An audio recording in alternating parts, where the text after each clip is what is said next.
Amen. Wala pa yung microphone. Sound check. Wala. Sound check. Amen. Magandang gabi po sa ating lahat. Muli, tayo po'y tumayong lahat at tayo po ay mag-awitan at ating pong purihin ang ating Panginoon. Amen. Sa gabing ito ay alam po natin na marami po ang mga taong busy sa kanya-kanyang gawain. Ngunit may gawain ng Panginoon na pwede naman tayong maging abala, maging masaya at maging present sa gawain ng Diyos. Amen. Okay, awitin po natin, Mine eyes have seen the glory. Everyone, sing with us. Mine eyes have seen the glory of the coming of the Lord. He is rumbling out the vintage where the grapes of wrath are stored. He had loosed the faithful lightning of his terrible sweet sword. His fruit is marching on. Everyone. Glory, glory, hallelujah. Glory, glory, hallelujah. Glory, glory, hallelujah. His fruit is marching on. I have seen him in the watchfires of 100 circling camps. They have builded him an altar in the evening dews and damps. I can read his righteous sentence by the demon flaring lamps. His day is marching on. Glory, Amen. glory, hallelujah. Glory, glory, hallelujah. Glory, glory, hallelujah. His fruit is marching on. He has sounded forth the trumpet that shall never sound retreat. He has emptied out the hearts of men before his judgment seat. Oh, be sweet, my soul, to answer him, be jubilant at my feet. Our God is marching on. Glory, glory, hallelujah. Glory, glory, hallelujah. Glory, glory, hallelujah. Our God is marching on. In the beauty of the lilies, Christ was born across the sea, with a glory in his bosom that transfigures you and me. As he died to make men holy, let us die to make men free, while God is marching on. Glory, glory, hallelujah.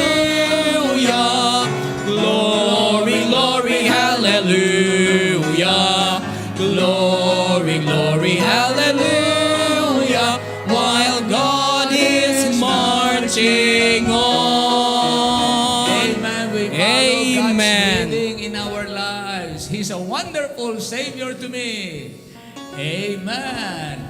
Wala pong taong nakakilala sa Panginoon tagapagligtas na hindi po humanga at nagmahal sa Panginoon. Amen. I was Lost in sin, but Jesus rescued me. He's a wonderful Savior to me. I was bound by fear, but Jesus set me free. He's a wonderful Savior to me. For He is a wonderful Savior to me. He's a wonderful Savior to me. I was lost in sin, but Jesus took me in. He's a wonderful Savior to me. Totoo ba yun sa atin? Say amen. Amen. On the second now. He is a friend so true, so patient and so kind. He's a wonderful Savior to me. Everything I need, in Him I always find. He's a wonderful Savior to me. For He is a wonderful Savior to me. He's a wonderful Savior to me. I was lost in sin, but but Jesus took me in. Is a wonderful Savior to me. He is always near to comfort and to cheer. He's a wonderful Savior to me. He forgives my sin, He dries my every tear. He's a wonderful Savior to me. For He's a wonderful Savior to me. He's a wonderful Savior to me. I was lost in sin, but Jesus took me in. He's a wonderful Savior to me. Amen. Amen. Patuloy siyang nagliligtas. Ha? Patuloy. We have heard a joyful sound. Jesus saves, Jesus saves. Spread the tidings all around. Jesus saves, Jesus saves. Bear the news to every land. Climb the steeps and cross the waves. Onward is our Lord's command. Jesus saves, Jesus saves. Second now. Walking on the rolling tide. Jesus saves, Jesus saves. Tell to sinners far and wide. Jesus saves, Jesus saves. Sing ye islands of the sea. Jesus is still saving and souls. back the ocean caves. Earth shall keep her jubilee. Jesus saves, Jesus saves. Sing above the battle strife. Jesus saves, Jesus saves. By His death and endless life, Jesus saves, Jesus saves. Sing it softly through the gloom when the heart for mercy craves. Sing it triumph o'er the tomb.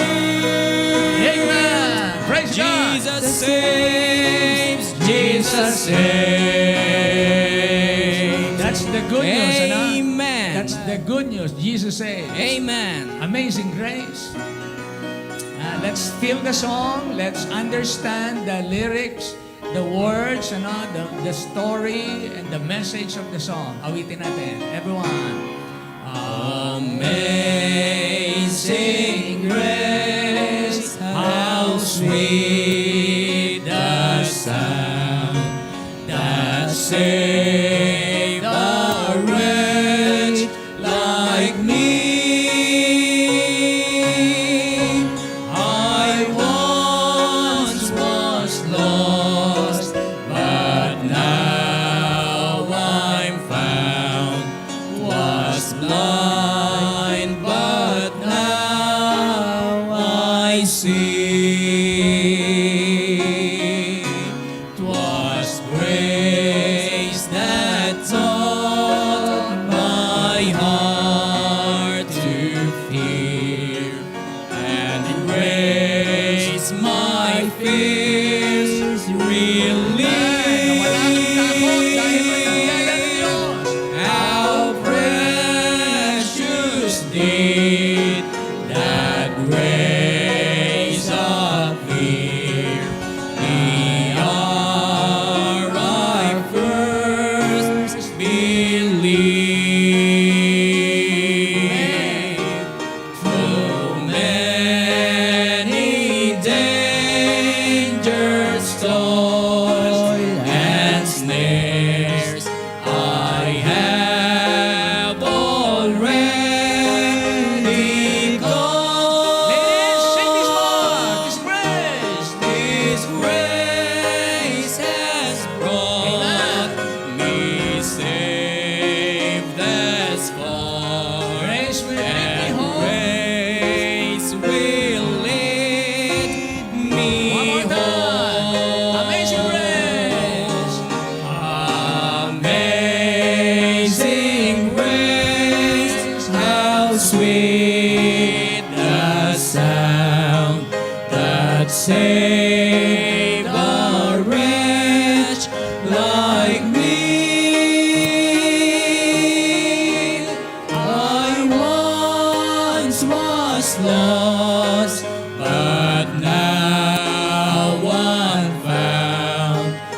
but now I see.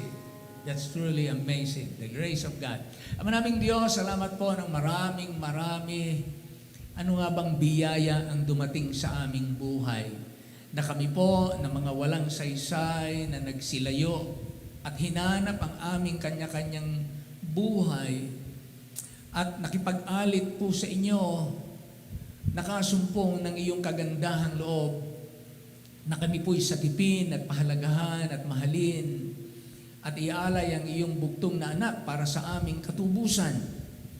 Ano nga ba't kami ay pinagpakitaan mo ng halaga at pagmamahal at pagmamalasakit, habag at kabutihan sa kabila ng kami patay sa aming mga kasalanan.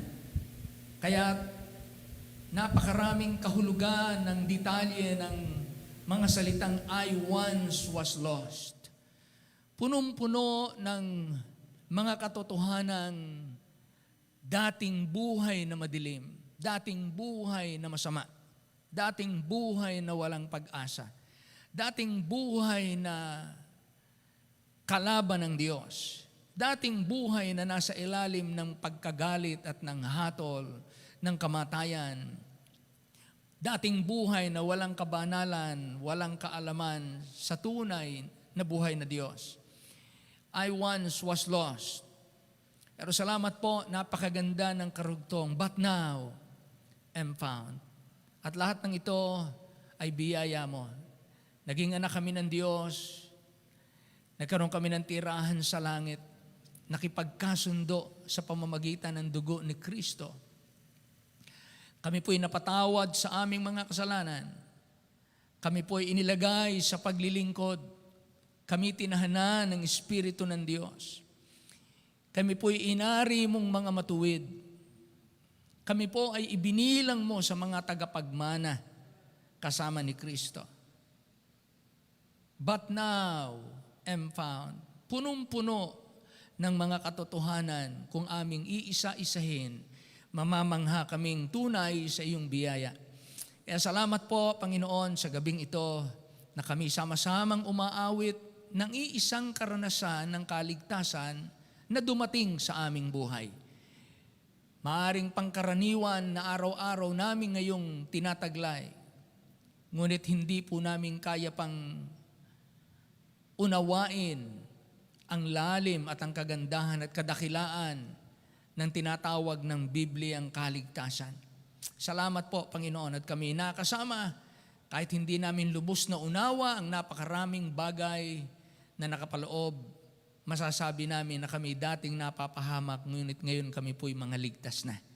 Kaya salamat po, hindi lamang gayon, kundi ang aming mga panalangin ay nakakarating po sa inyo dahil may Espiritu kami ng Diyos na nagtuturo kung ano ang aming ipapanalangin at pinababanal niya ang aming mga panalangin at inihahatid sa trono ng iyong biyaya. Salamat po at kami nagkaroon ng access sa trono ng biyaya ng Diyos.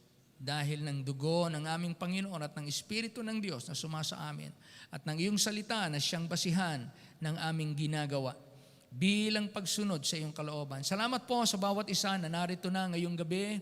Salamat din po sa maaring mga parating pa. Salamat po sa mga kapatid naming kasama namin online, sa mga kapatid namin na mga nasa ibang bayan o iba pang mga gawain na ang isipan nila ay nakatuon din sa gabing ito. At dalangin po namin na patuloy na matutunan ng inyong mga anak na laging magtapat sa araw at oras at dahilan ng panambahan at pagkakatipon. Sa gayon po, ikaw ang aming bigyan ng kaluguran at hindi ang aming sarili o ang sino man o sa anumang dahilan. Kaya salamat po, kami po'y narito ngayon, pinangahawakan ang iyong pangako na 2 o 3 na nagkakatipon sa iyong pangalan, ikaw ang aming kasama. I-bless you po ang bawat isa, hinaalala namin ang aming mga kapatid na may karamdaman, ikaw na po, isa-isang nakakaalam ng mga miyembro ng Christ Baptist Church na pinahintulutan mong dumaan sa mga karamdaman at sa ganitong karamdaman ay luluwalhatiin nila ang iyong pangalan.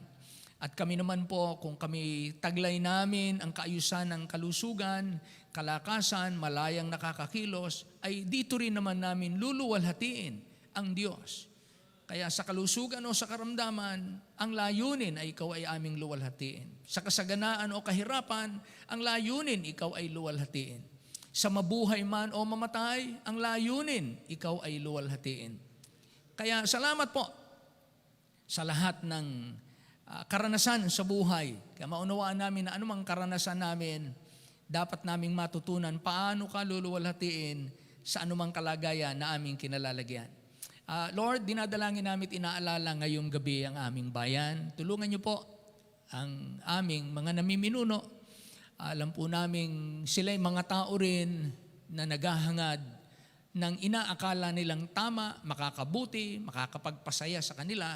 Ngunit alam po namin na kapag ang tao ang nanguna labas sa iyong patnubay, tiyak na maliligaw ang tao dahil walang taong kayang gabayan ng kanyang sarili na wala ang pangunguna ng Diyos. Kaya eto na po ang resulta, paulit-ulit, patong-patong, halos hindi na maunawaan ang mga buhol-buhol na mga desisyon ng pagkakamali ng tao.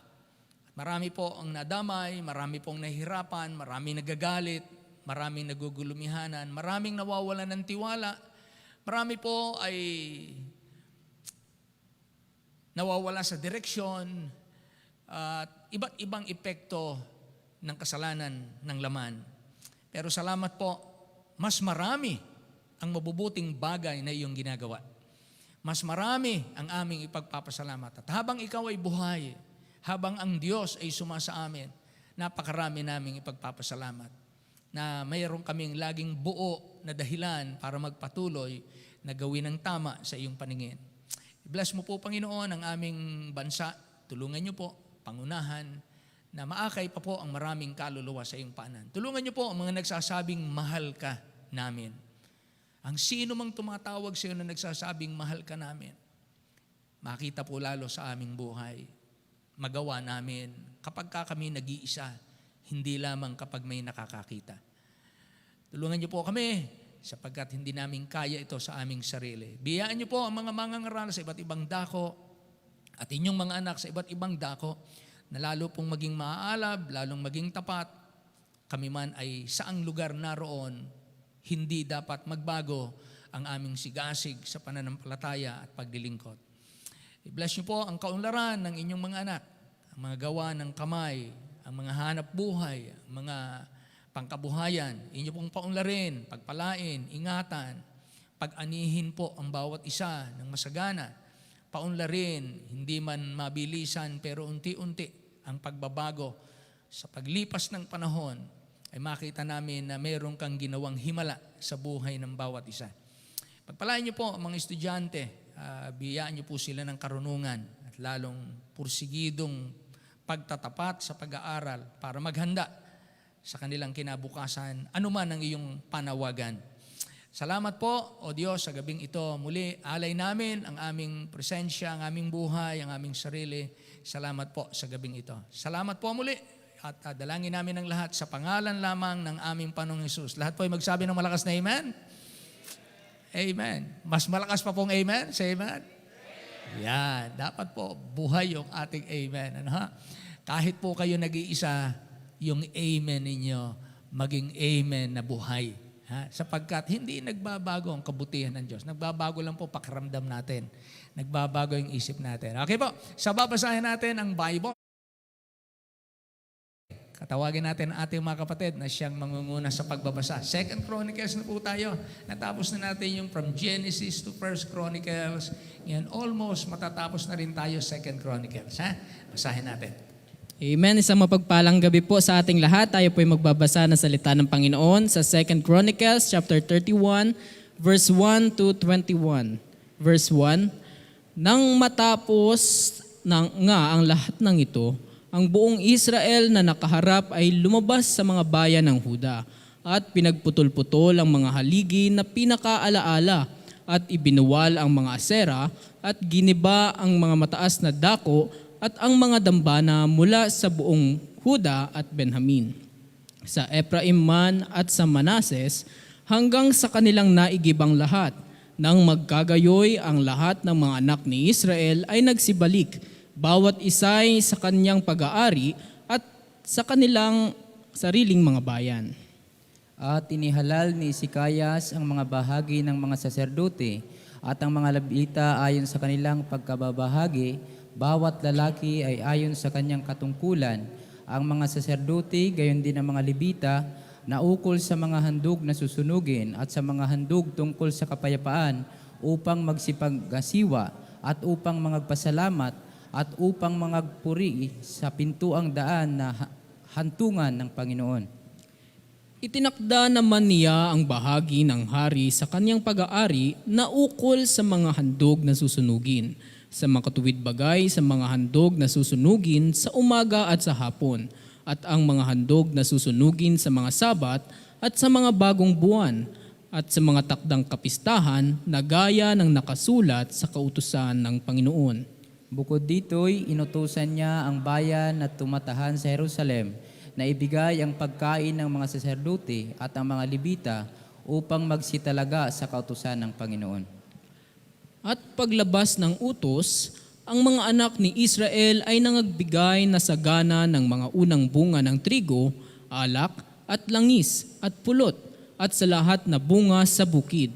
At ang ika-10 bahagi ng lahat na bagay ay dinala nila sa sagana. At ang mga anak ni Israel at ni Huda na nagsisitahan sa mga bayan ng Huda, sila namay nangagdala ng ika-10 bahagi ng mga baka at mga tupa, at ang mga ika-10 bahagi ng mga itinalagang bagay na mga itinalaga sa Panginoon nilang Diyos, at inilagay ang mga yaon na bunton-bunton. Nang 3 buwan ay nangagpasimula silang naglagay ng pasimula ng mga bunton at nangatapos sa 7 buwan. At nang pumaroon si Ezekias at ang mga prinsipe at makita ang mga bunton, kanilang pinuri ang Panginoon at kanyang bayang Israel. Nang magkagayoy, nagtanong si Ezekias sa mga saserdote at sa mga Levita tungkol sa mga bunton. At si Azarias na punong saserdote sa bahay ni Sadok ay sumagot sa kanya at nagsabi, "Mula nang magpasimulang magdala ang bayan ng mga alay sa bahay ng Panginoon, kami ay nagsikain at nangabusog kami at lumabis ng sagana sapagkat pinagpala ng Panginoon ang kanyang bayan at ang naiwan ay ang malaking kasaganaang ito." Nang magkagayoy, nag-utos si Ezekias na maghanda ng mga silid sa bahay ng Panginoon at inihanda nila. At kanilang pinagdalhan ng mga alay at ang mga ika-10 bahagi at ng mga itinalagang bagay na may pagtatapat, at sa mga yaon ay katiwala si Kononias na Levita at si Simi na kanyang kapatid ay siyang ikalawa. At si Jehiel at si Azazias at si Nahat at si Asael at si Jerimoth at si Josabad at si Eliel at si Ismakias at si Mahaat at si Benayas ay mga tagapangasiwa sa kapangyarihan ng kamay ni Konanias at ni Simi na kanyang kapatid, ayon sa pagkahalal ni Ezekias na hari at ni Azarias na tagapamahala sa bahay ng Diyos. At si Kuri na anak ni Imna na Levita na tagatanod pinto sa silangan ng pintuan daan ay katiwala sa mga kusang handog sa Diyos upang magbahagi ng mga alay sa Panginoon at ang mga kabanal-banalang bagay. At nasa kapangyarihan niya si Eden, at si Benjamin, at si Jeshua, at si Semayas, at si Amarias, at si Sekanias sa mga bayan ng mga saserdote, sa kanilang takdang katungkulan upang magbigay sa kanilang mga kapatid ng ayon sa mga bahagi, gayon sa malaki na gaya sa maliit. Bukod doon sa nangabilang sa mga talaan ng lahi ng mga lalaki na mula sa 3 taong gulang na patanda sa makatwid bagay sa bawat pumapasok sa bahay ng Panginoon, ayon sa kailangan sa bawat araw na ukol sa kanilang paglilingkod sa kanilang mga katungkulan, ayon sa kanilang mga bahagi. At silang mga bilang sa pamamagitan ng talaan ng lahi ng mga saserdote ayon sa sangbahayan ng kanilang mga magulang, at ang mga Levita mula sa 20 taong gulang na patanda sa kanilang mga katungkulan ayon sa kanilang mga bahagi. At silang nangabilang sa mamagitan ng talaan ng lahi ng lahat nilang mga bata, ng kanilang mga asawa at ng kanilang mga anak na lalaki at babae sa buong kapisanan, sapagkat sa kanilang takdang katungkulan ay nangagpakabanal. Gayon din sa mga anak ni Aaron na mga saserdote na nangasa bukiran ng mga nayon ng kanilang mga bayan. Sa bawat iba't ibang bayan, may mga lalaki na nasaysay sa pangalan upang magbigay ng mga pagkain sa lahat na lalaki na saserdote at sa lahat na nangabilang ayon sa talaan ng lahi ng mga Levita.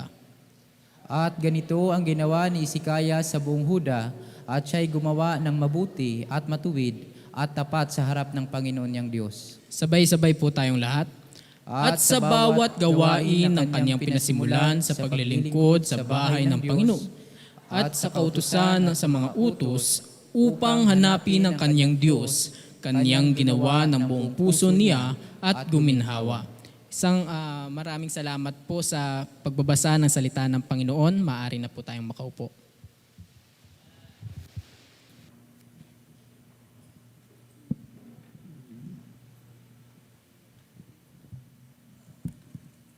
Sound check.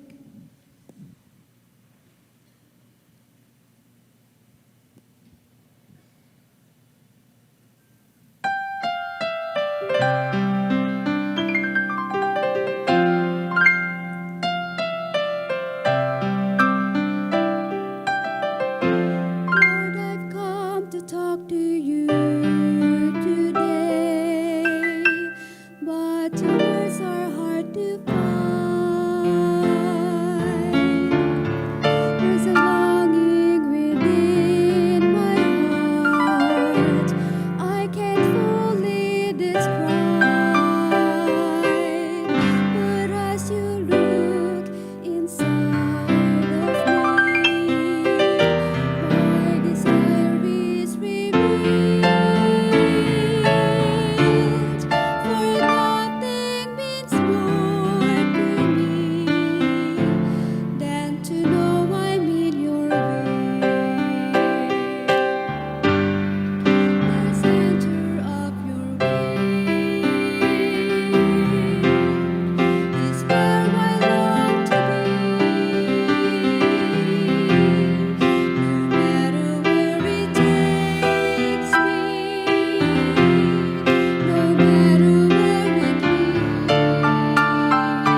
Psalm 139, I believe this is very, very, very important sa buhay nating mga Kristiyano.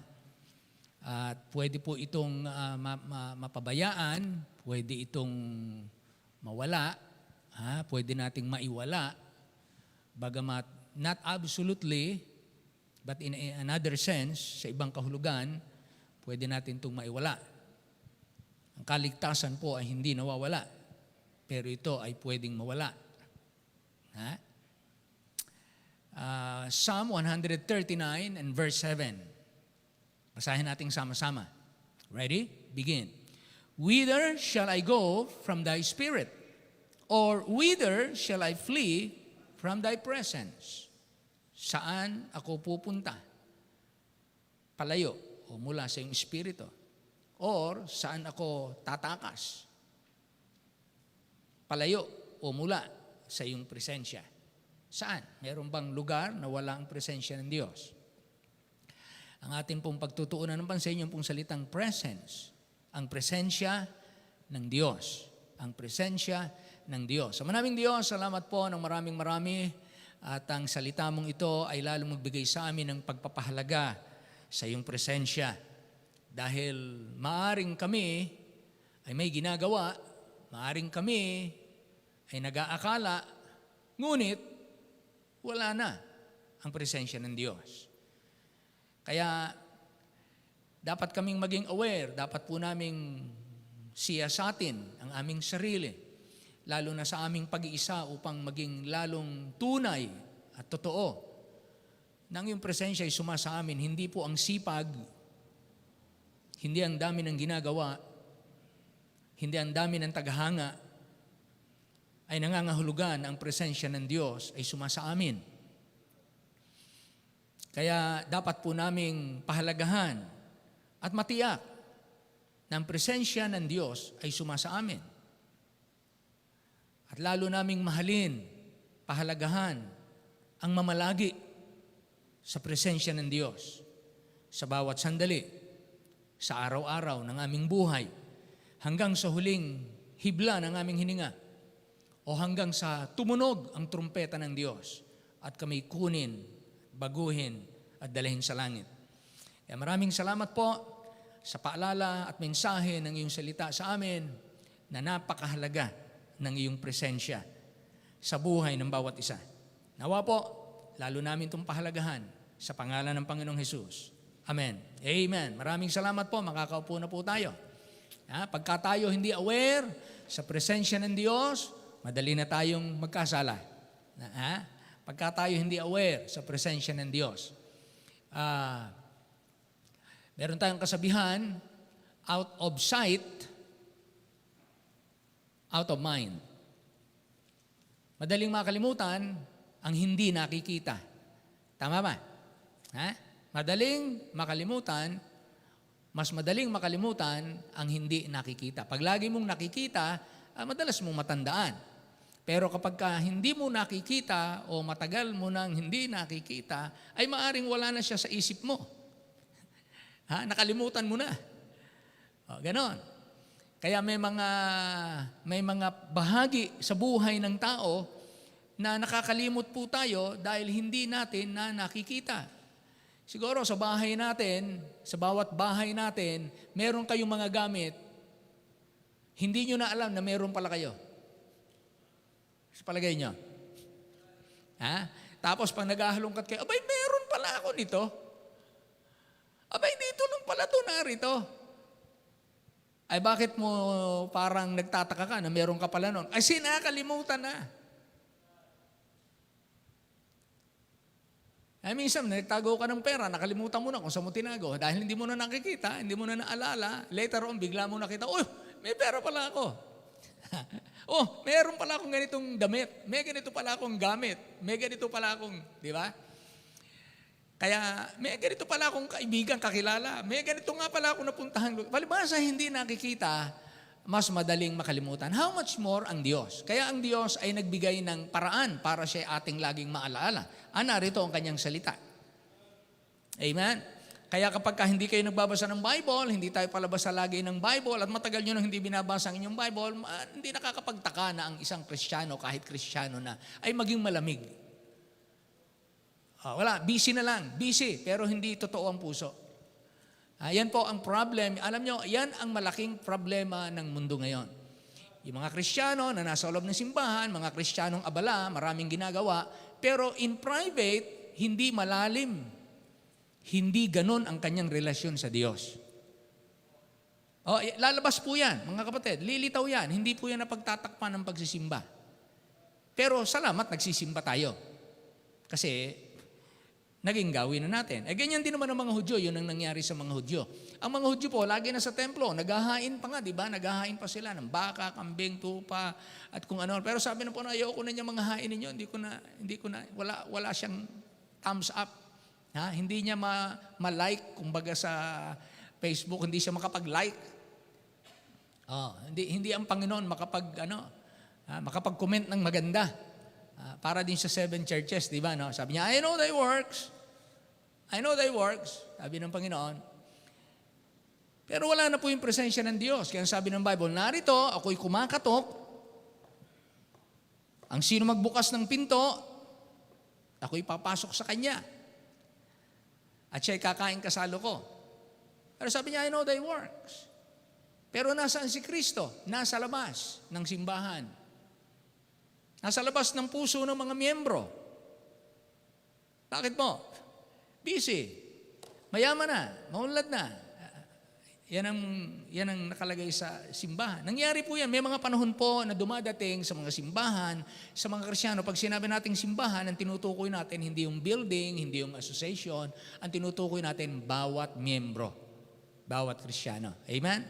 So, ang tinutukoy natin pag simbahan, tao. Sambahan, itong lugar.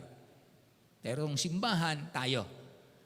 Ang sambahan, bahay-sambahan, itong building. Ang simbahan, kayo. Tsaka ako, the church. Called out assembly. So dito po sa ating binasa, si David sa verse 1, O Lord, Thou hast searched me and known me. Kilala mo ako, Panginoon. Sinaliksik mo ako, kilala mo ako. Thou knowest my down sitting. Pag ako'y nakaupo, pag ako'y tumayo. Naunawaan mo ang aking mga iniisip kahit malayo pa. Hindi ko pa naiisip. Alam mo na ang maiisip ko yon. Alam mo na. Hindi mo pa iniisip, sabi ni David, hindi ko pa iniisip, malayo pa, hindi ko pa naiisip, alam mo na. Ngayon sabi niya rito, whither shall I go from thy spirit? Saan ako pupunta? Mula o palayo sa iyong espiritu, or whither shall I flee from thy presence? Kaya ang presensya ng Diyos, mga kapatid, isa sa pinakamalalim at pinakamatamis na katotohanan sa buong Bible. The presence of God. Itong isa sa pinakamalalim, itong pinakamatamis na bahagi ng inyong buhay at ng aking buhay sa buong Bible. Actually, ito ang sentro, ang puso ng ating pananampalataya na ang Diyos ay sumasa atin at tayo ay sumasa Kanya. Alisin mo yon, alisin mo yung siya'y sumasa atin at tayo sumasa Kanya, alisin mo yon, wala na lahat. Wala nang kwenta yung ating ginagawa. Pag wala siya sa atin, sabi, hindi siya nananahan sa atin, hindi tayo saved. Pag tayo naman ay hindi sumasa Kanya, masuwayin tayo. Kaya dalawa yon. Siya'y nananahan sa atin bilang Kanyang iniligtas, bilang Kanyang anak, nasa atin siya. Tayo naman ay sumasa Kanya, bilang tayo naman ay lumalakad in fellowship with God. Ganon. Kaya kasama niya tayo. Sabi nga, and Noah Enoch walk with God. He's with God. He's in the presence of God. Okay. So, ano ang ibig sabihin ng presence of God? Ano ba ibig sabihin ng presensya ng Diyos? The word presence, mula sa salitang Hebreo, sa Psalm, Hebreo, dahil yun ang lumang tipan, nasulat sa Hebreo. Ano ba ibig sabihin ng presence? Ito po ang ibig sabihin ay ang salitang ginamit po ay may kahulugang ibig sabihin face, mukha, harapan. Siyempre, pagkamukha, nadyan ka sa harap. Nasa harap ka. O presensya. Kaya minsan sinasabi na, umalis ka nga dito sa harap ko. Di ba may ganun tayo? Umalis ka nga dito sa harap ko. Umalis ka nga dito sa presensya ko, ayaw kitang makita. Parang ganun, ano? Or, gusto ko narito ka sa harap ko. Wag ka dyan sa malayo. Wag ka dyan sa... gusto ko nakikita kita. Dito ka sa presensya ko. Di ba ganun ang gusto natin sa ating mga anak? Kaya minsan ang disenyo ng mga resorts, habang may kainan dyan, may swimming pool dyan, gusto ng mga nagsuswimming, nag-staycation o nagbe-vacation, habang sila nagkakasayahan dito, kita nila yung mga naliligo. Kasi baka mamaya may nalulunod na hindi nila kita. Yan, ganun. So yun ang design. Kaya mahalaga yung presensya, yung sinasabing mukha. So hindi lang ito talaga mukha, literal, kundi yung presensya. The watchful presence of God. Anong ibig sabihin ng presensya? It's the watchful presence of God. Alam ng Diyos, kita niya tayo. So anong sabi ng ating talata? Whither shall I flee from thy watchful presence? Lagi siyang nakatingin. Andiyan ang presensya ng Diyos. The powerful presence of God. Laging laan ang kanyang kapangyarihan habang kanyang binabantayan ka, tinitingnan kanya yung kanyang kapangyarihan para i-prevent, pigilan ang mga hindi dapat na mangyari sa iyo. O kaya ay papangyarihin niya yung mga gusto niyang mangyari sa buhay natin. The powerful presence of God. The holy presence of God. Ang presensya ng Diyos na banal, na kapag ka narito ang presensya ng Diyos, tayo ay nasa dakong banal. Kaya ang presensya ng Diyos ay banal na lugar. Hindi ito laro, hindi ito basta lugar. Ito ay narito ang presence ng Diyos. Kaya every time na ito nililinis natin, inaayos natin, narito tayo ay nasa banal na lugar. The presence of God, the loving presence of God. Kita naman natin kapag nariyan ang mapagmahal na magulang, nariyan ang mapagmahal na kapatid, nariyan ang mapagmahal na amo, nariyan ang mapagmahal na kaibigan, nandun yung kanyang loving presence. Ramdam ninyo ang kanyang pagmamahal, ang kanyang pag-aasikaso. Kaya nandyan yung presence of God, madadama nyo yung kanyang loving presence. Ano pa? The guiding presence of God. Kapag kandyan ang presensya ng Diyos sa buhay ng tao, meron siyang laging gabay. Dito ka liliko sa kanan, dito ka liliko sa kaliwa, straight ka lang, bumalik ka, U-turn. Huwag kang tumuloy, stop. Maghintay ka lang. That's the guiding presence of God sa buhay ng mga mananampalataya. The protecting presence of God. Ang laging pag-iingat ng Diyos, yung presensya niya para ingatan ka. Kaya takot ang dyablo, hindi kanya pwedeng salingin pagka naroon yung proteksyon ng Diyos sa iyo. Pag wala ang Diyos, walang magpoprotekta sa atin, open tayo sa atake ni Satanas. The providing presence of God, hindi kayo kukulangin, lagi ang Diyos magpo-provide. Dahil ang presensya ng Diyos ay nariyan para laging mag-abot ng tulong, magbigay ng pangangailangan, tugon sa pangangailangan. The providing presence of God. Maraming nangyari na yan sa buhay nating lahat, hindi natin maisa-isa. The judging presence of God. Na tayo mga anak, na tayo kanyang papaluin. Hahatulan niya kung sino ang tama, sino ang mali. Sabihin niya kung sino ang nasa matuwid, sino ang nalilihis. And then the joyful presence of God, na kapag naran ang presensya ng Diyos, tayo ay nagiging masaya, puno ng kagalakan, dahil alam mo yung presensya ng Diyos naririto. Parang mga magulang na kapag nandyan yung kanilang anak, masaya sila. Pag nariyan yung kanilang apo, masaya sila. O kaya pagka yung mga anak nariyan ng magulang, masaya sila. O kaya kapag kakaibigan, nariyan yung kanyang kaibigan na mahal niya, masaya siya. Merong joyful presence. Yung presensya na nagbibigay ng kaaliwan. Ano po? Sabi ng Jeremiah 23:24, can any hide himself in secret places that I shall not see him? Meron bang taong pwedeng itago ang kanyang sarili sa lihim na lugar para hindi ko siya makita? Sabi ng Panginoon, do not I fill heaven and earth, saith the Lord? Kaya ang presensya ng Diyos, the all-seeing presence of God, the all-ever presence of God. And then sa Amos 9:2-3, though they dig into hell, Then shall mine hand take them. They climb up to heaven, thence will I bring them down. That's the presence of God. Andun yung kanyang power. Kung ikaw ay maghukay ng malalim sa impyerno, kaya kitang kunin doon. Magpakalayo-layo ka man, kaya kitang abutin. Ibig sabihin, magpakataas-taas ka man, kaya kitang ibagsak. That's the power of God. Okay? Na nagpapakita na walang hanggang kapangyarihan ng Diyos. Proverbs 15:3. The eyes of the Lord are in every place, beholding the evil and the good. Kita niya ang lahat. Mabuti at masama. In every place. Yun yung sinasabi nating, kasi alam niyo minsan binabaluktot ng ibang tao yung salitang omnipresence of God na ang Diyos ay nasa lahat ng lugar. Pag sinabing ang Diyos nasa lahat ng lugar, ito yon. Ibig sabihin, walang lugar na ang Diyos malayo.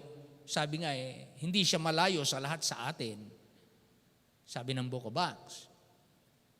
For in Him we move, we live, and have our being. Kaya tayo nakakagalaw, kaya tayo nabubuhay, kaya taglay natin yung katinuan ng ating pagkatao dahil niya. So hindi tayo nabubuhay ng ganito na wala siyang pakialam at wala siyang ginagawa. Kaya tayo ganito, may kaayusan at katinuan ng ating pagkatao because God is protecting us. Siya nagpapagaling ng ating sakit, siya nag-iingat para tayo sirain ng anuman, lalo na ng kadiliman. Kaya ang Diyos ang dahilan ng lahat ng ito. Kaya Hebrews chapter 4 verse 13, neither is there any creature that is not manifest in His sight. Lahat ng nilikha, kita ng Diyos. Lahat ng nilikha. Bukod sa siya'y nasa lahat ng lugar, saan ka man magpunta, walang ipinagkaiba sa Diyos. Yung halimbawa, andito ako, kita ko yung electric fan, andito. Ilayo mo man yan, walang pagkakaiba sa Diyos.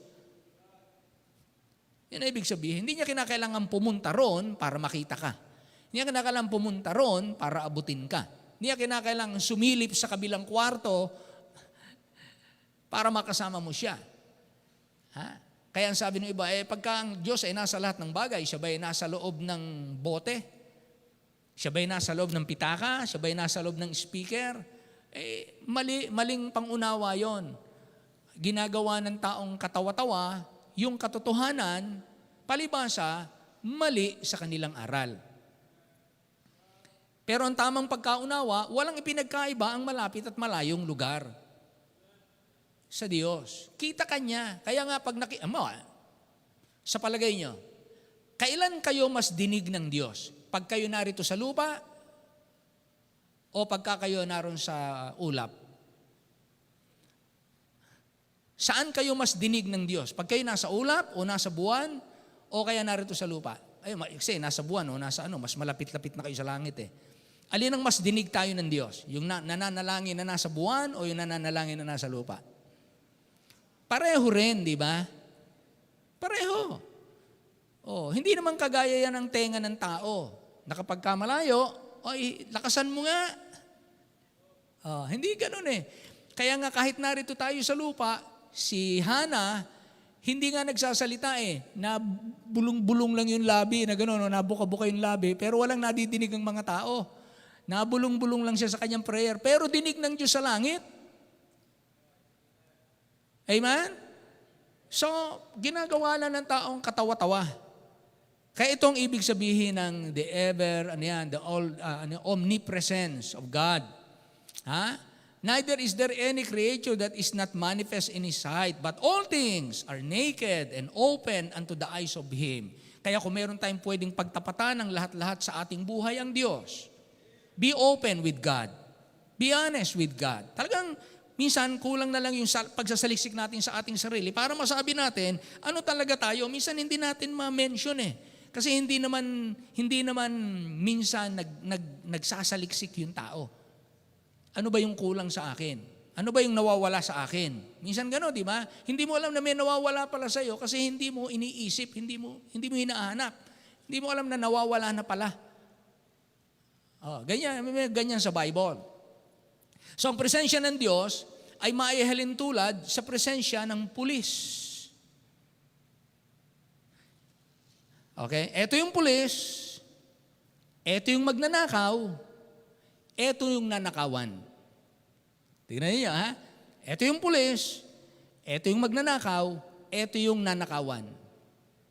Yung presensya ng pulis sa isipan ng magnanakaw, iba ang epekto sa isipan ng nanakawan. Tama? Halimbawa, kayo yung nanakawan, kayo yung magnanakaw. Kayo nanakawan, kayo magnanakaw. Ako yung pulis. Sa kapiramdam ninyo, anong pakiramdam niyo sa pulis habang narito ang presensya ng pulis? Kasama ninyo, gusto niyo magnakaw. Magnanakaw kayo halimbawa. Gusto niyo magnakaw, andito yung presensya ng pulis. Anong pakiramdam niyo ngayon sa presensya ng pulis? Masarap bang pakiramdaman? Gusto niyo bang narito yung pulis? Hindi. Pero kayong nanakawan, kayong mamamayan na naghahanap buhay ng tapat, narito yung pulis. Anong pakiramdam naman ninyo? Di ba? Magkaiba ng pakiramdam. Isang presensya, magkaiba ng epekto. Kaya ibang presensya ng pulis, ibang kahulugan ng presensya ng pulis sa magnanakaw. Ibang presensya ng pulis sa nanakawan. Sa magnanakaw, ang presensya ng pulis, katatakutan. Hadlang. Dapat iwasan. Dapat layuan. Masamang panahon. Malas. Kaya, hindi matutuloy yung kanilang plano. Kahit sa mga pelikula, sabi, andyan yung alat, may alat. Yung pulis ang tawag noong una, alat eh. May alat, may pulis. Ewan ko ngayon kung anong tawag nila sa pulis. Ha? May bantay, may parak. Ganon. So, sa magnanakaw, iba ang kahulugan ng presensya ng pulis. Pero sa pagnanakawan, kung ikaw ay nabubuhay ng tapat, nabubuhay ka ng maayos, gusto mo ng mapayapang buhay, ang presensya ng pulis ay nagbibigay ng kaaliwan. Ha? Nakakaramdam ka, malayo ka sa panganib pagka nariyan ng tapat na pulis. Sabihin, pag-usapan natin totoong pulis. Ha? Hindi yung pulis-pulisan lang. Yung totoong pulis. Yung pulis na nabubuhay sa kanilang sinumpaan. Di ba? Meron tayong inawit, may kinumpos akong awit sa mga pulis nung time ng pandemic. Ako ay pulis na may dangal, na may tungkuling sinumpaan. Ipaglalaban ko ang bayan at pamilyang minamahal. Ano yan? At sa tulong ng Diyos, ipaglalaban. Ganyan. Kalimutan ko na yung kabuuan. Pero ako ay pulis na may dangal, na may tungkuling sinumpaan. Paglalaban ko ang bayan, yan. At pamilyang minamahal. Yan ang pulis. May dangal. May tungkuling sinumpaan. Kapag kayang pulis na yan, nadyan sa paligid lang natin, presensya niya narito. May pulis na nakabantay dyan. Sa palagay nyo, papasok ba yung magnanakaw? Hindi. Gaalala siya, saka na, may pulis. Ha? Kaya ang pulis, sa mga taong pagnanakawan, siya ay kaaliwan. Nakakaramdam siyang malayo sa panganib, nagbibigay ng kapayapaan, nagbibigay ng tapang, nagbibigay ng kasayahan, nagbibigay ng kaligtasan. Siya'y kaibigan, siya'y katatagan, siya'y lakas ng loob, siya'y kaginhawahan, siya'y kanlungan, kasiguraduhan ng kailangang tulong sa ating buhay at sa mabubuting bagay. Yan ang pulis. Nakita kang namatayan ka ng sasakyan, tutulong yan magtulak. Tatawag yan ang kailangan mo. Aasistihan ka. Masarap ang may presensya ng pulis na nabubuhay na may dangal at sa tungkuling kanyang sinumpaan. Kaya ibang epekto ng pulis sa magnanakaw, ibang epekto ng pulis sa nanakawan. Ganon din ang Diyos. Ang presensya ng Diyos Iba ang epekto sa masunurin, iba rin ang epekto sa ibig sumuway. Parang pulis. Kaya kung tayo po masunurin sa Diyos, mahal natin ang Diyos, ibig nating paglingkuran, ibig nating lugurin, ibig nating gampanan ang kanyang kalooban, ang presensya ng Diyos, lagi nating hinahanap. Bakit po? Yung kailangan natin yung kanyang guiding presence. Kailangan natin yung kanyang protecting presence. Kinakailangan natin yung kanyang loving presence.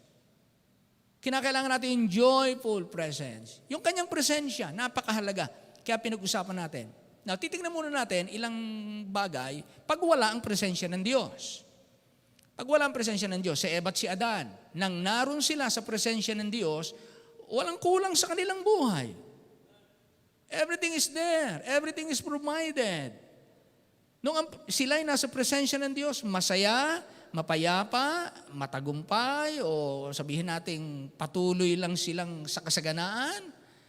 Ang ganda ng buhay, ang ganda ng kalagayan nila nung sila ay nasa presensya ng Diyos. Nang sila ay magkasala, pinalayas sila ng Diyos sa kanyang presensya. Lumayas kayo sa Garden of Eden. Umalis kayo dito sa aking presensya. Mula noon, ano nangyari? Nung sila malayo sa presensya ng Diyos, nagsimula silang matuyo, tumanda. Ang pagtanda ay expression ng unti-unti tayong namamatay. Unti-unti tayong natutuyo parang halaman. Unti-unti tayong nalalanta. Yan yung pagtanda. Kaya habang tayo tumatanda, nakikita yung nangyayari sa ating katawan, kumukulubot tayo. Nangangabawasan ng ating buhok, nangangalbo. Nagkakaroon ng kung anong mga pekas sa balat. Nagkakaroon ng kung anong masasakit. Humihina ang katawan. Nawawala yung ganong sigla. Yung dating nakakaya mong layo ng takbo, hindi mo na magagawa. Yung dati mong nabubuhat, hindi mo mabubuhat. Bakit po? Yung pagtanda ay manifestasyon na ikaw, physically, unti-unti ka nang namamatay.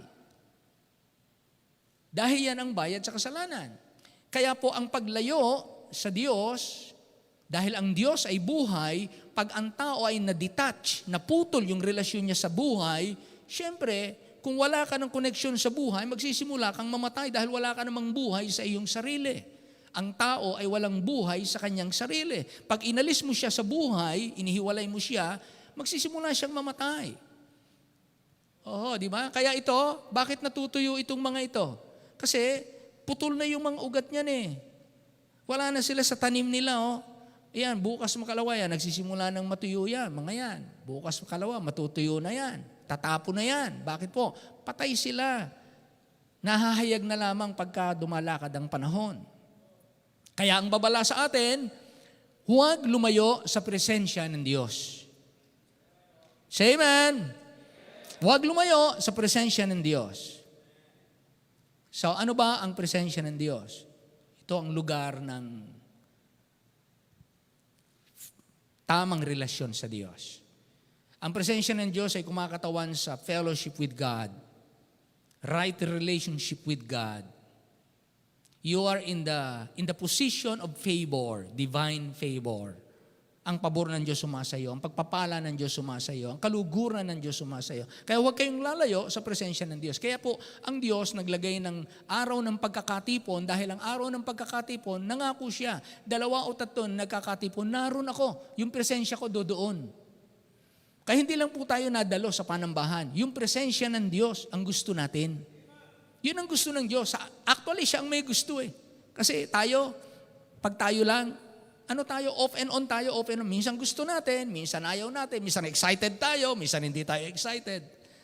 Di ba? Minsan, umalpas tayong dumalo, minsan naman tayo na mismo nabibigay ng dahilan para hindi tayo makadalo. Ang tao ang pabago-bago, pero ang Diyos hindi nagbabago. Kaya tayo kailangan natin lagi ang presensya ng Diyos dahil kung ang Diyos ay buhay, siya ang lakas, pag tayo kumonekta sa Kanya, nagsisimula ka uling lumakas. Nagsisimula ka uling mabuhay. Nagsisimula ka uling maging masigla. Kaya gusto ng panahon ng pagkakatipon dahil ang sabi niya, sa tuwing kayo magkakatipon, 2 o 3 sa aking pangalan, ibig sabihin ng sa aking pangalan, because of my authority. Kaya nyo ginawa yan bilang pagsunod sa akin. Hindi nyo ginawa yan dahil gusto nyo lang magsama-sama. Hindi yan pagtitipon ng mananampalataya. Pag tayo-tayo lang ang may gusto, tayo yan, pagtitipon ng tao yan. Pero kapag ang pagtitipon dahil iniutos ni Kristo, ay yan ay pagtitipon sa aking pangalan. Amen? Yun yung may buhay, yun yung may lakas, yun yung may biyaya, yung may favor ng Diyos. So si Adan at si Eva, pinalaya sa presensya ng Diyos, nagsimula silang mamatay. At naging mas mahirap ang buhay sa kanila. Tingnan niyo, ha? Naging mas mahirap. Pero nung naroon sila sa presensya ng Diyos, abay, magaang ang buhay. Madali ang buhay. Nagsimula na lang humirap nung pumasok na ang kasalanan at sila'y pinalayas ng Panginoon, naging lalong mahirap ang buhay sa kanila. Si Cain, sabi doon, and Cain, Genesis 4:16, and Cain went out from the presence of the Lord. Ano ibig sabihin nun? He went out from the presence of the Lord. Sabi ng Bible, saan ka pupunta na hindi kita makikita? Saan ka pupunta na wala ako ron? Anong ibig sabihin ng si Cain umalis sa presensya ng Diyos?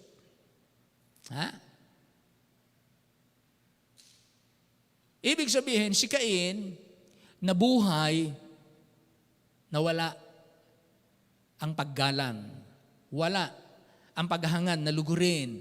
Nabuhay siya na parang walang Diyos. Alam niyang may Diyos, pero nabubuhay siya na parang walang Diyos. Ang sinusunod niya ang kanyang sarili, kaya ang tawag sa kanya, vagabond. Pauli-uli, walang direksyon, kung ano magustuhan niya. Yan ang buhay ng taong malayo sa presensya ng Diyos. Pauli-uli, kung ano magustuhan, hindi pumirme sa kagustuhan ng Diyos. Yan ang tao.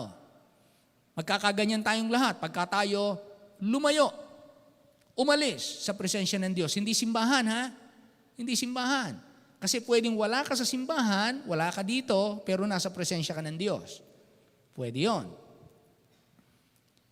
Pero sinasabi natin na kapag tayo nagkakatipo ng mga anak ng Diyos, dahil ng pagsunod sa kanyang salita, narito yung presensya ng Diyos.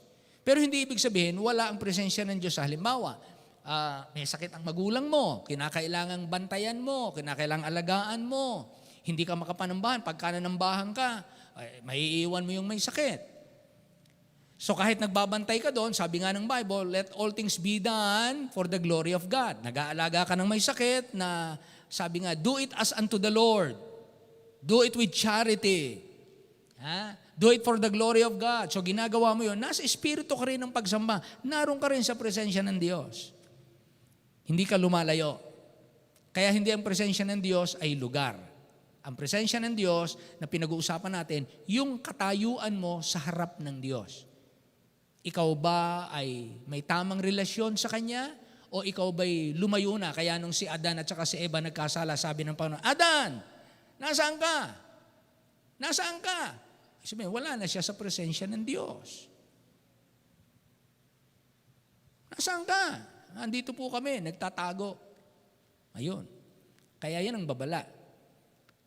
Si Adan at si Eva, nang mawala sa presensya ng Diyos, nagsimula silang matuyo at nagsimulang maging mahirap ang buhay sa kanila. At nabubuhay sila sa kanilang sarili lang kagustuhan. Si Cain, bagamat may akto ng pagsamba, naghain, naghandog sa Diyos, pero hindi sa pangalan ng Diyos, hindi sa kagustuhan ng Diyos. Nag-imbento si Cain ng isang sistema ng pagsamba na akala niya tama, akala niya pwede. Hindi pala pwede. Kaya hindi pwede na ang panambahan ating style. Hindi pwede yon. Hindi pwedeng susuway tayo sa salita ng Diyos. Talagang merong panambahang gusto ng Diyos. Kaya hindi tayo gumagamit ng rock music kasi panambahang hindi gusto ng Diyos. Amen? Hindi tayo gumagamit, hindi tayo nagsusuot ng okay lang kung anong suot, kahit mga naka-short shorts, naka-midrib, naka-plunging neckline, naka-backless, naka-sleeveless. Hindi natin ginagawa yung ganung klase ng pananamit. At ang mga lalaki, mga walang sando, mga nakabukas ng 3 butones dito, at parang si Superman. Pamacho style. Hindi natin itinuturo na gano'n. Tinuturo natin ng kaayusan. Bakit po? Kasi sabi ng Bible, let all things be done decently and in order. May kaayusan. Ba't tayo nagtuturo na mga lalaki dapat may buhok na maayos? At ang mga babae ganun din, may tamang sukat ng buhok, tamang klase ng buhok, tamang klase ng damit, tamang klase ng pananalita, tamang relasyon sa asawa, tamang pagpapalaki ng anak, tamang ugali sa panambahan. Bakit nagtuturo ng ganun? Galing yun sa Bible. Yun ang gusto ng Diyos. So habang ginagawa natin yun, sabi nga ng Bible, if you abide in me as a branch, so yun po yung presence of God. Parang sanga na nakakabit sa puno. Diyan ka kumukuha ng buhay yung sanga. Kaya siya namumunghay, nakadikit, nakakonek siya sa puno. Oh. Yung connection na yan, mga kapatid, hindi yan kita. Hindi kita. Ang relasyon ninyo at ang relasyon ko sa Diyos, hindi natin kita. Ang nakikita lang natin yung ginagawa ng tao. Ang talagang relasyon natin sa Diyos, yung ang Diyos lang ang nakakakita. Yun ang talagang relasyon sa Diyos. Kaya yun ang iingatan natin na sa paningin ng Diyos, dapat yung aking relasyon kalugod-lugod pa. Kasi ayaw nating mahulog tayo sa sinasabi ng Bible sa Efeso na bagamat buhay ay patay. May anyo ng pag-unlad, may anyo ng kagandahan, pero labas na lang yun. Forma lang yun. Nakangiti, pero hindi masaya. Hindi na totoo ang pagsamba. Ang pag-awit, kaya nga, pagka kayo song leader, napakaganda kung kayo pipili ng awit, ang pipiliin nyo yung awit na naintindihan nyo muna bago nyo ipaawit. Bakit? Ililid nyo kami. Ililid nyo kami. Pangungunahan nyo kami. Ngayon, pag pangungunahan nyo kami, magpapaawit ka. Halimbawa, song leader ako. Magpapaawit ako. Ako mismo, hindi ko naintindihan yung awit. Tapos kayo umaawit, hindi rin naintindihan. Ano ang sabi ng Bible? Ay pinaiingay lang kayong lata. Kaya kung kayo ay song leader, maghahanda kayo bago pa kayo magpaawit, reviewin nyo yung ipaawit ninyo, intindihin nyo. Pag hindi nyo intindi, huwag nyo na ipaawit nyo. Huwag nyo na ipaawit natin. Amen? Maliwanag? Okay? Maliwanag ba? Say amen. Ayan, lahat na magpapaawit. Ganon. Tayo naman, hindi lang yung nagpapaawit. Tayo namang mga umaawit, pag umaawit tayo, sikapin nating unawain yung ating inaawit. Kasi sabi ng Bible, I will sing in the Spirit, and I will sing with understanding also. Yun ang sabi ng Efeso, di ba? Or Colossus. Pag umawit, naintindihan. So kung ako song leader, tayo umaawit, para-pareho nating intindihin, pero dapat mauna yung magpapaawit. Intindihin mo yung papaawit mo. Kung kayo pipili ng awit, intindihin nyo muna yung papaawit nyo. Kung intindi nyo, paawit nyo. Alam, gusto nyo yung mensahe. Tama ang mensahe. Intindihin nyo. Baka kasi minsan mali yung doktrina. Pinapaawit. Basta lang nagpaawit kasi maganda ang tunog. Maganda ang lapat ng tono. Ganon. So lahat tayo namang umaawit, habang inaawit natin, sikapin nating intindihin yung lyrics. Bakit po? Tinitignan ng Diyos kung ano ba kayo? Umaawit ba kayong connected pa kayo sa akin o wala na kayo sa aking presensya? Nag-aawitan na lang kayo. Ganon. Kaya maselan po ito, mga kapatid. Maselan, dapat tayong mag-ingat. Baka pare-pareho tayong mawala. Baka pare-pareho tayong ginagawa na lang natin ng isang bagay dahil alam natin gawin, kaya natin gawin, madalas na natin gawin, lagi-lagi natin ginagawa, gawin lang natin ulit-ulit. Pero may heart pa ba? Meron pa mang meaning? Ganon, ano? Sa maraming simbahan, dapat ganon. Sa lahat ng simbahan ng Panginoon, dapat ganon. Kaya ito, pinag-uusapan natin dahil mahalaga po ang presensya ng Diyos. Meron ba kayong time sa inyong sarili na realize na, Lord, parang there is something missing in my life? Dumating ba kayo sa ganon? There is something missing in my life. Yung kayo na dito, there is something wrong. May mali sa buhay ko. Kaya pala talunan ka ng problema, talunan ka ng tukso, talunan ka ng mga malalaswang panoorin. Kaya pala ikaw ay tamad. Kaya pala tayo tinatamad. Kaya pala tayo walang tamang direksyon ng buhay. Yung hindi natin alam na wala yung guiding presence of God. Malayo na pala tayo. Wala pala yung kanyang guiding presence. Hindi natin nakikita na lihis na tayo. So, that is the presence of God. Mga kapatid. Pangalawa, ano ang kahigitan ng tayo laging nasa presensya ng Diyos? Ano ba ang advantage? Ano ba ang pakinabang? Etong sabi ni David, Psalm 16:11, Thou wilt show me the path of life, in thy presence is fullness of joy. Fullness of joy. Sabi ng fullness of joy, there is nothing missing. Full. Puno.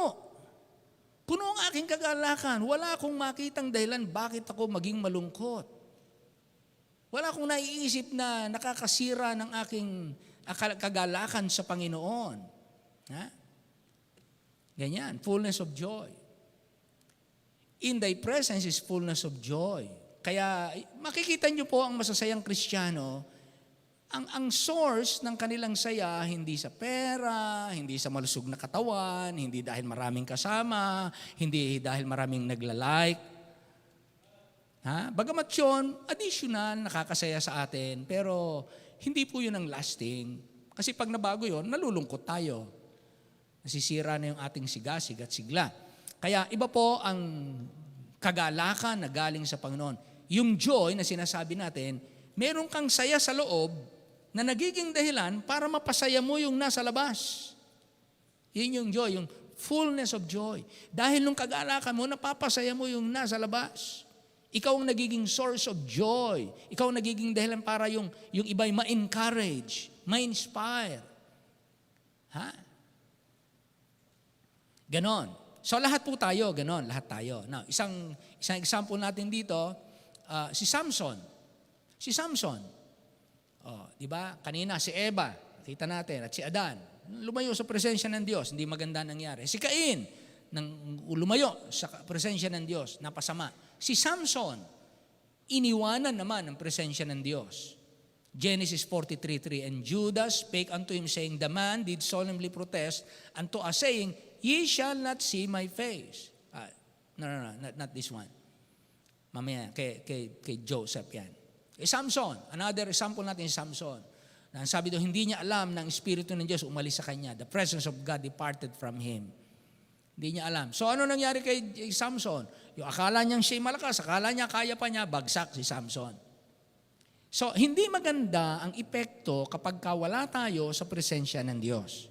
So minsan i-trace natin bakit ako madaling ma-offend, bakit madali kong indahin, bakit madali akong magtampo, bakit madali akong ganito. Hindi na ako sa presensya ng Diyos. Aware. Ang nangunguna na sa akin, emosyon, human reason, circumstances, situation, ganon.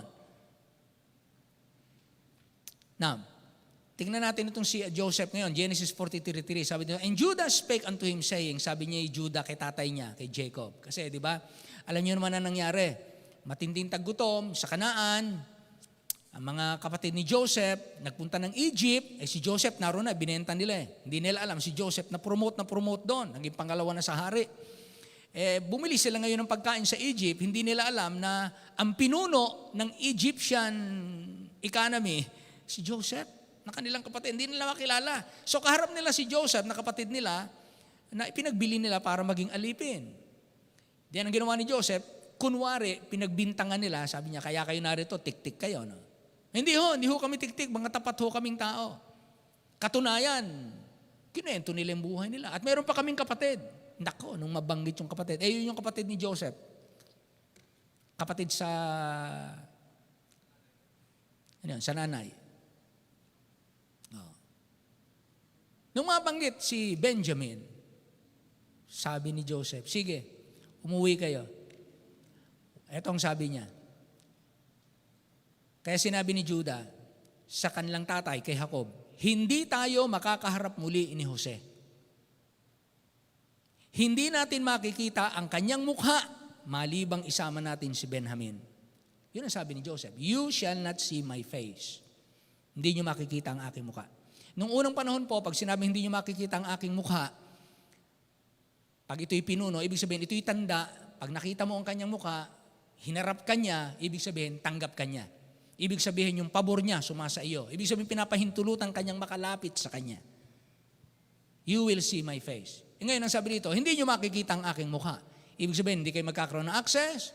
Yung aking pabor, hindi inyo. Kahit magkandagutom kayo, hindi ako magpapakita sa inyo. I will not show my face to you. Malibang isama nyo si Benjamin. So kung hindi nyo isasama, wala kayong pabor, wala kayong access, wala tayong ugnayan, wala tayong usapan, wala tayong relasyon. Wala kayong mapapakinabang sa akin. Kaya mahalaga po ang presensya ng Diyos. Ito ang sabi ng Psalm 84:10. For a day in thy courts is better than 1,000 days. One day, ha? Tingnan niyo po, ha? Ang pakinabang. Ang isang araw sa presensya ng Diyos ay may higit na pakinabangan kaysa sa 1,000 araw. Kanina binibilang-bilang ko, 1,000 araw. Sa isang taon, mayroong 365 days. So ilang taon ito? Ang 1,000 days. Mahigit 2 taon. Tama? Mahigit 2 taon. Ibig sabihin yung isang araw mo, katumbas ng mahigit 2 taon ang pabor ng Diyos. Kung tayo nananambahan. Hindi lang natin alam kung ano yung ginagawa ng Diyos na kahigitan. Kaysa tayo hindi nananambahan. Kaya ang isang araw sa presensya ng Diyos ay higit na mainam, higit na mabuti, higit na mayaman, higit na mapalad, higit na maluwalhati, higit na maipagpapasalamat, higit na pakinabang kaysa 1,000 araw na malayo at wala tayo sa presensya ng Diyos. Imagine niyo kung ako'y mawawala sa presensya ng Diyos, hindi ko pinag-uusapan yung nasa simbahan lang, ha? Kasi pwedeng nasa loob ng simbahan pero wala sa presensya ng Diyos. Tama ba? Amen. Yung pinag-uusapan natin, yung isa nasa loob ng simbahan, ang isipan na sa pamimingwit. Yung isa naman namimingwit, naroon sa ilog, ang nasa isip simbahan. Parehong wala sa presensya ng Diyos. Nasa pagsuway pareho. So ano dapat ang ating kalagayan? Psalm 42:1 and 2. Sabi ni David, as the heart panteth after the water brooks, so panteth my soul after thee, O God. My soul thirsted for God, for the living God. When shall I come and appear before God? Nag-aantay siya ng makasama ng Panginoon ng talagang pisikal, no? Mukhaan. Pero sabi niya, habang hindi pa ako naroon, sabi niya, alam niyo ba yung uhaw ko na nararamdaman sa Diyos? Kagaya ng uhaw ng isang usa. Pag ang usa ay uhaw na uhaw, kahit malayo ang lugar niyan, punta-punta yan doon.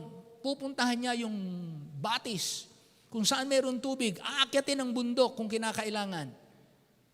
Bakit po? Yung uhaw niya. Ganon din po ang sinasabi ni David. May uri ng uhaw sa puso ng tao na isang tunay na mananampalataya, may uhaw sa ating puso at ito ay yung pagkauhaw sa presensya ng Diyos. Ang mga nauuhaw na mananampalataya na gaya ng nauuhaw na usa ay nagkikita-kita sa bahay-sambahan.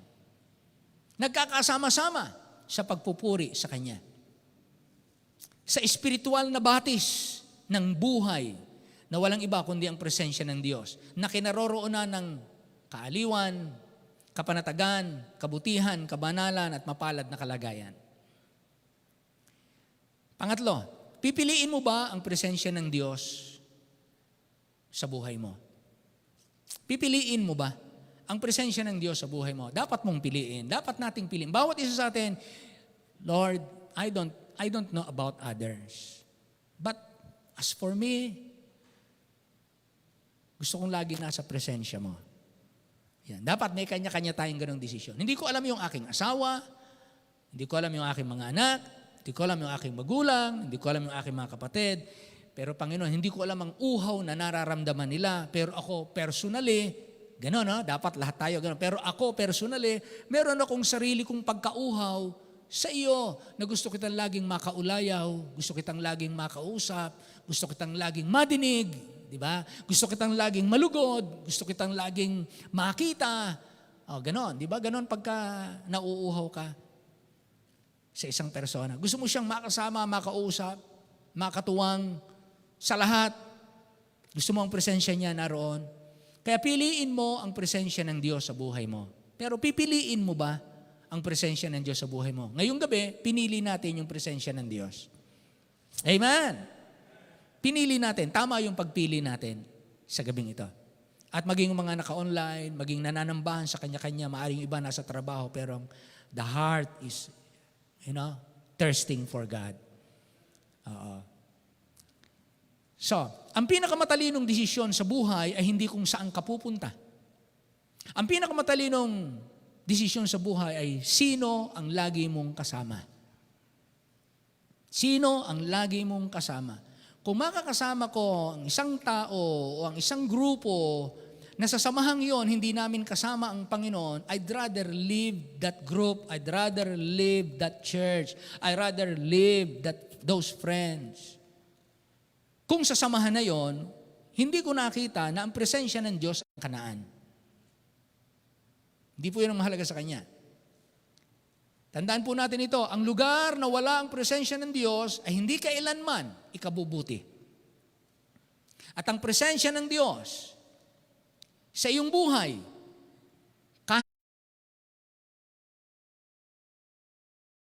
ang lugar na wala ang presensya ng Diyos, hindi kailanman ikabubuti. Ang presensya ng Diyos sa iyong buhay, hindi kailanman ikasasama. Gustuhin mo, naisin mo, piliin mo ang presensya ng Diyos. Ilang bagay po. Number 1, ang presensya ng Diyos ay hindi automatic. Ito po ay pinipili. Ang presensya ng Diyos ay hindi automatic.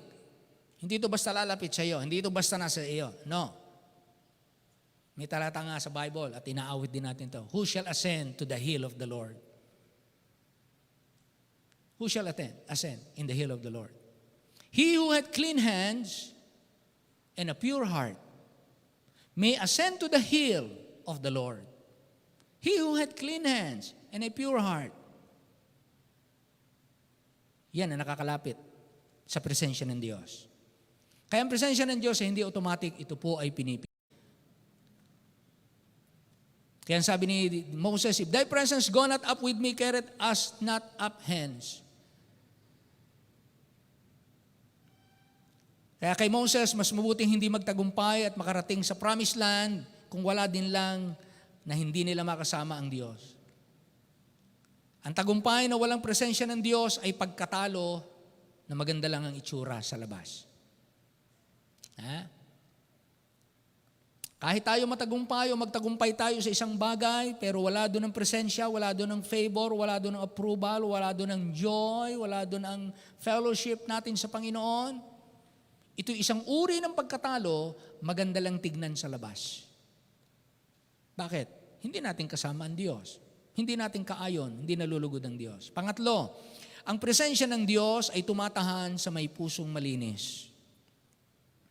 Kailan nalilinis ang ating puso? Sabi ng Bible, and their hearts were purified by faith. Sa pananampalataya, tanggapin natin ang salita ng Diyos. Where shall a man cleanse his way? By taking heed thereto according to thy word. Pag sinusunod natin ang salita ng Diyos, unti-unting nalilinis ang ating buhay pagka tayo sumusunod sa salita ng Diyos. Kagaya ng basket na marumi. Sabi nung nanay niya, anak, gamitin mo yung maruming basket na yan, salukin mo yung tubig sa drum, ilipat mo dun sa kabilang drum. So sinunod naman ng bata, ginamit yung basket na butas-butas, sinalok na ganon. Siyempre, dahil butas-butas yung basket, kahit ulit-ulitin niya, kakaunti lang nahahakot niya. Ang tagal. Nagreklamo yung bata. Sabi niya, Nay, tagal nito bago ko mahakot lahat. Butas kasi yung basket eh. Sabi niya, anak, hindi yun ang punto ko. Ang punto ko, tignan mo yung basket kung ano nangyari. Luminis. Luminis. Hindi mo nahakot lahat ng tubig. Hindi mo kayang unawain lahat ng nakalagay sa salita ng Diyos. Pero pag lagi mo itong binabasa, lagi mo itong minememorya, lagi mong pinag-aaralan, lagi mong binubulay-bulay, lilinis ang isip mo.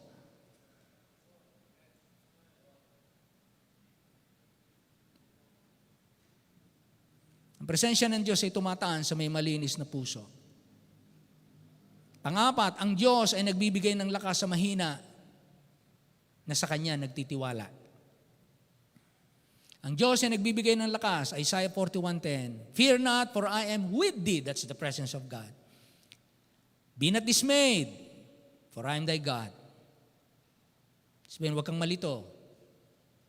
Huwag kang magulumihanan. I am thy God. I will strengthen thee, I will help thee, I will uphold thee with the right hand of my righteousness. Sabi ni David sa Psalm 23:4, Yea, though I walk through the valley of the shadow of death, I will fear no evil, for thou art with me. Shadrach, Meshach, and Abednego, hindi sila iniligtas ng Diyos sa apoy, pero sinamahan sila ng Diyos sa gitna ng apoy. It is better to be in the midst of a flaming fire with God than to be rich and famous in this evil world without God. Piliin mo ang presensya ng Diyos sa buhay mo. Ama naming Diyos, salamat po ng marami. Tulungan niyo po kami na lagi naming kilalanin na mayroong Diyos na ibig lagi makipag-ugnayan sa amin, na maaring aming nakakaligtaan, napapabayaan, nakakalimutan, inaakala namin ang pagiging busy sa maraming bagay ay katumbas ng kami ay nasa Panginoon. Iba po ang presensya ng Diyos. Ito po'y personal choice. Ito po'y personal relationship. Ito po ay me and God relationship. Hindi ito nakukuha sa maraming kakatrabaho kagaya ng ginawa ni Martha. Very busy sa kusina. Ang daming ginagawa sa kusina. Akala niya yung kanyang kabisihan, kabaitan, kasipagan, pagiging active, ay katumbas ng tamang relasyon sa Diyos. Na ipinakita ni Maria, mas mahalaga ang aking tamang relasyon sa Diyos kaysa ang maraming kaabalahan. Kaya sa oras ng pakikinig ng salita ng Diyos, napakahalaga na ako'y nakikinig. Dahil yun ang ibig ng Diyos.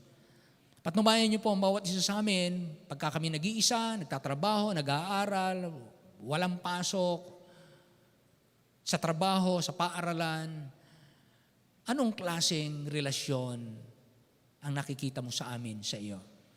Kaya Panginoon, tulungan niyo kami na ingatan namin, na huwag mawala kami, huwag kaming lumayo sa iyong presensya, at huwag mo kaming palayasin sa iyong presensya. Gaya ng sinabi ni David.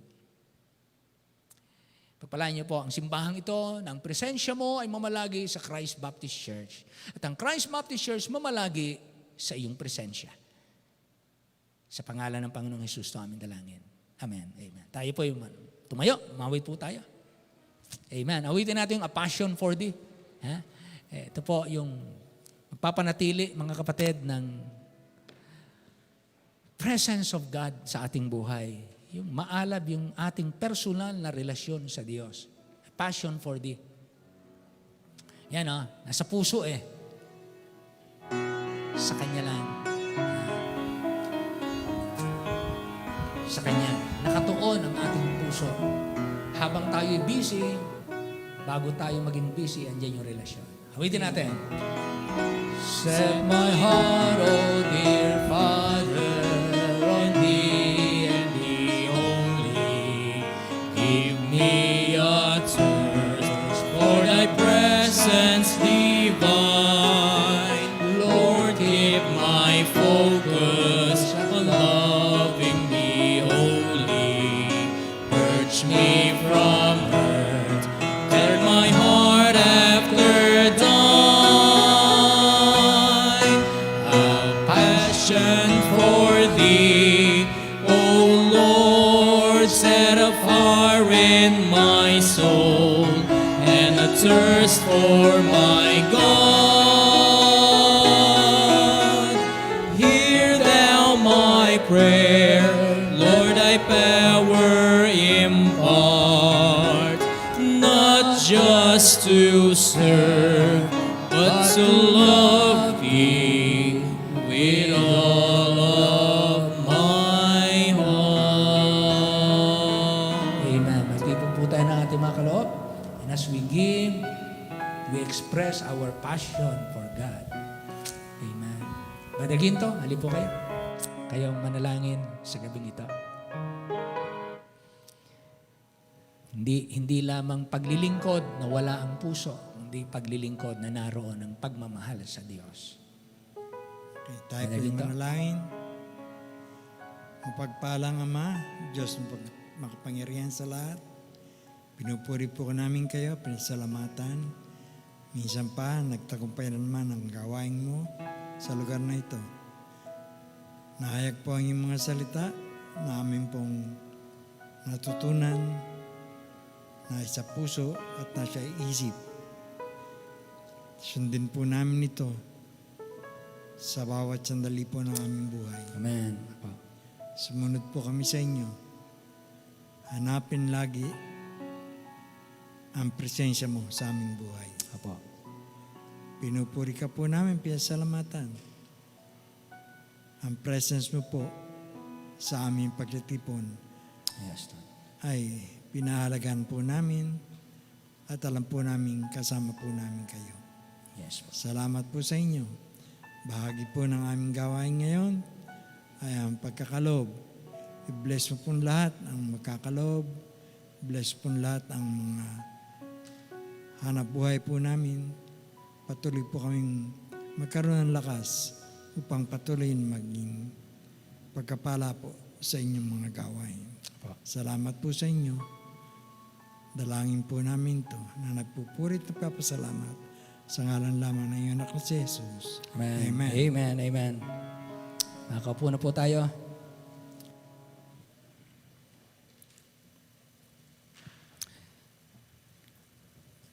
Ilang araw na lamang po ay atin ang conference. Sa patuloy po nating ipanalangin.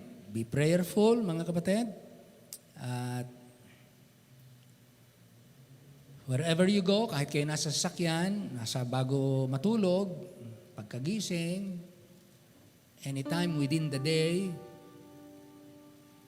talk to God about the people that will attend, about the preachers that will be used by God, about the need sa conference, ano man yung ating mga needs, ano man yung mga kaayusan, pag-pray natin, health ng bawat isa dahil we know ginagamit ng Diyos itong katawang ito na may kahinaan. At ngayon uso po yung mga may sakit. Madami pong mga may sakit.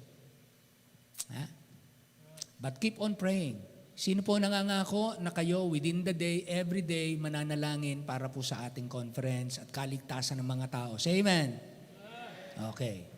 Ulitin ko. Sino yung willing, pwedeng manalangin every day, pag-pray yung conference, mga taong dadalo, mga preachers, mga pangangailangan, weather, nawa walang lindol.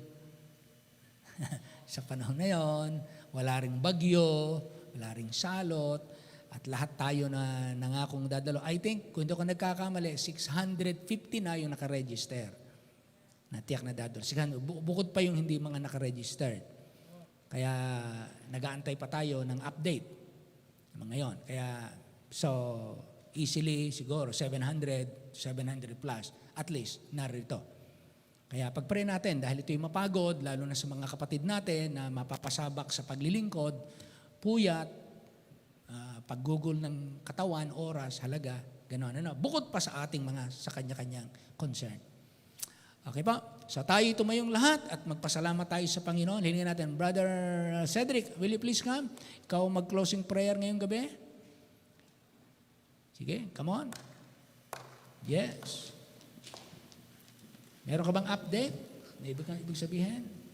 Yung patuloy lang po na pag-collect po, kung meron po kayong mga maipapahiram na chairs, mga tables, mga ganun po. Kasi malaking kabawasan po ito kung hindi na po tayo mag-rent. So kung meron po kayo, message us lang po. Anong klaseng chair? Mga monoblocks po, Pastor. Okay. Kung may mga ganyan kayo, lagyan nyo lang ng pangalan. Yes po. Ay sasubmit na lang kung kanino, bibilangin, lalagyan ng pangalan. Yes. Ganon, ha? Amen. Brother Cedric. Okay po. Tayo po yung manalangin. Panginoon Diyos, kami po yung nagpapasalamat po muli sa pagkakataon na kayo po ay naka-attend po ng inyong panambahan, Yes. nakapakinig po ng inyong salita. Maraming salamat sa mga pagkakataong ito na kami po yung malaya po na nakapag-aral po ng inyong salita. Naway hindi po namin ito ma-take for granted. Gaya po ng marami pong mga kapatiran na alam po namin na hindi po ganito kalaya na nakakagawa po, Panginoon. Pinapalangin po, Panginoon namin na ang bawat salita po namin po napapakinggan ay hindi lamang po lumabos po sa aming kabilang tenga, hindi maisa puso po namin, maisa buhay, at gayon po maipasa po sa mga susunod pa po ng mga Kristiyano po na tumitingin din po sa amin.